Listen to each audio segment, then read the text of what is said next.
தமிழர்களின் மொழி உணர்வை வைத்து சிலர் அரசியல் ஆதாயம் தேடுவதாக தமிழக பாஜக தலைவர் நயினார் நாகேந்திரன் குற்றம் சாட்டியுள்ளார். சர்வதேச யோகா தினத்தை முன்னிட்டு திருநெல்வேலி மாவட்டம் அழகன் நகர் பகுதியில் உள்ள பூங்காவில் பாஜக மாநில தலைவர் நயினார் நாகேந்திரன் தலைமையில் யோகாசன பயிற்சி நடைபெற்றது.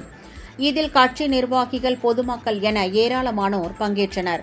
இதனைத் தொடர்ந்து நயினார் நாகேந்திரன் செய்தியாளர்களை சந்தித்தபோது முருக பக்த மாநாட்டிற்கு இ-பாஸ் நடைமுறையை நீதிமன்றம் ரத்து செய்திருப்பது குறித்த கேள்விக்கு பதில் அளித்த அவர், தமிழக அரசிடம் கிடைக்காத நீதியை நீதிமன்றம் வழங்கியிருப்பதாக தெரிவித்தார்.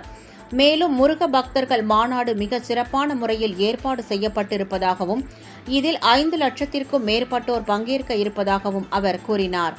கீழடி அறிக்கை வெளியிடுவதில் ஏற்பட்டுள்ள தாமதம் குறித்த கேள்விக்கு பதில் அளித்த அவர், மத்திய அரசு யாரையும் வஞ்சிக்கவில்லை எனவும் மத்திய அரசின் திட்டங்களுக்கு மாநில அரசு ஸ்டிக்கர் ஒட்டிக் கொள்வதாகவும் அவர் குற்றம் சாட்டினார். தமிழ் உலகத்திலேயே சிறந்த மொழி எனவும் கல் தோன்றி மண் தோன்றா காலத்தில் தோன்றிய மூத்த குடி என தமிழை போற்றிய அவர், தமிழை வைத்து இன்னும் சிலர் வியாபாரம் செய்து கொண்டிருப்பதாகவும் மக்களிடம் உள்ள தமிழ் உணர்வை பயன்படுத்தி அரசியல் ஆதாயம் சிலர் தேடுவதாகவும் அவர் சாடினார். திருக்குறளை 63 மொழிகளில் மத்திய அரசுதான் மொழிபெயர்த்தது என்பதை சுட்டிக்காட்டிய அவர், ஐநாவில் மோடி தமிழை பற்றி பேசியதையும் அவர் குறிப்பிட்டார்.